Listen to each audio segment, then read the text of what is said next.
où le Conseil national de transition vient de voter et adopter 2 projets de loi et un accord. Il s'agit des projets de loi sur le code pastoral et sur l'orientation agricole et un accord de financement pour la construction de 4 hôpitaux régionaux. Le vote s'est déroulé en présence des ministres de la Santé, de l'Agriculture et de l'Élevage, ainsi que celui du budget. Le point avec Mohamed Lamine Kaba. Ces 2 projets de loi et l'accord ont été d'abord votés à l'unanimité par des conseillers nationaux. En Guinée, le conflit entre agriculteurs et éleveurs existe depuis belle lurette. À cela s'ajoute l'orientation agricole pour une autosuffisance alimentaire pour le bonheur de la population guinéenne. C'est dans ce sens que les conseillers du CNT se sont retrouvés en plénière ce mercredi afin de réglementer les 2 secteurs à travers une loi. Le présent projet s'inscrit dans le cadre de la valorisation du potentiel existant et d'un développement harmonieux du secteur de l'élevage. Il introduit un changement de paradigme important dans ce secteur porteur de croissance, en lui offrant l'opportunité de disposer d'un cadre juridique actualisé et approprié. Le gouvernement de la transition, à la prise du pouvoir le 5 septembre 2021, a décidé d'élaborer ce projet de loi d'orientation agricole et de soumettre à notre examen et adoption.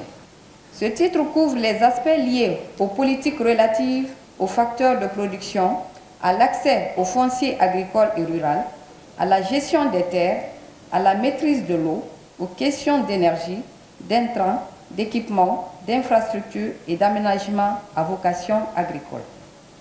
Des recommandations ont été faites de la part des conseillers nationaux, notamment au département en charge de l'agriculture et de l'élevage. Des recommandations qui seront prises en compte selon le ministre de tutelle, Mamoudou Nanyale Bari. La vérité, comme l'a dit Monsieur le Président et le doyen, c'est que les éleveurs sont plus riches que les agriculteurs. Ils ont les avocats, c'est très compliqué. Donc ça, en tant que ministère, comme l'a dit Monsieur le Président, je suis conscient de cette réalité et nous sommes conscients qu'il faut trouver des moyens pour permettre de protéger les petits. L'accord concernant le budget de construction des 4 hôpitaux régionaux a été aussi soumis au vote. Leurs constructions permettront de renforcer le système sanitaire à l'intérieur du pays. La réalisation de ces hôpitaux devra répondre aux enjeux sanitaires se rapportant aux urgences par la prise en charge et l'orientation des pathologies lourdes et des urgences au niveau de la région. Si le ministre de la Santé et de l'Hygiène publique salue cet engagement des membres du CNT à voter cet accord de financement, Dr Gueba s'engage à mettre tout en œuvre pour que ce projet voie le jour. Au sujet de cette question, de ce projet de construction d'hôpitaux régionaux, on est tous unanimes que la santé, c'est une préoccupation de tous, c'est un besoin de tous. Vu que l'honorable Fatima Kamara a déjà, dans son allocution, fait état des spécifications liées aux hôpitaux que nous devons bientôt construire et aux bénéfices que nous allons tirer, je peux vous rassurer ici, suivant les instructions, il a été question de mettre en place un comité de pilotage qui était chargé ou qui sera chargé d'assurer une gouvernance politique et stratégique du projet.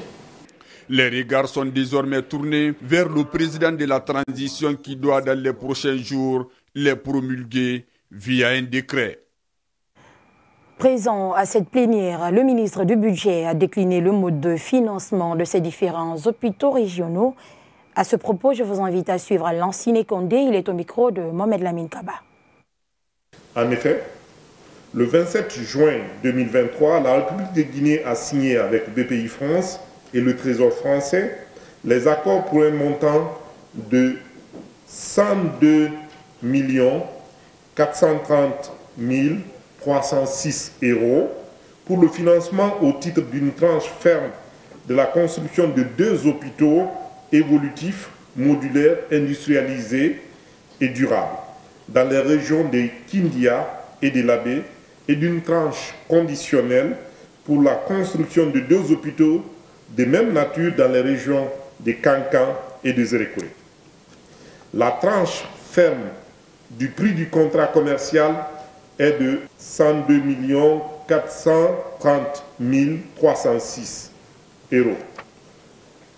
Le solde à financer par BPI France et le prêt du contrat de crédit acheteur du Trésor français est de 83,7 millions d'euros. Ce montant est obtenu après déduction de 15% de l'acompte, soit 15,36 millions d'euros. C'est ce qui représente en fait l'apport de l'État guinéen au financement qui ne va pas être apporté par BPI France.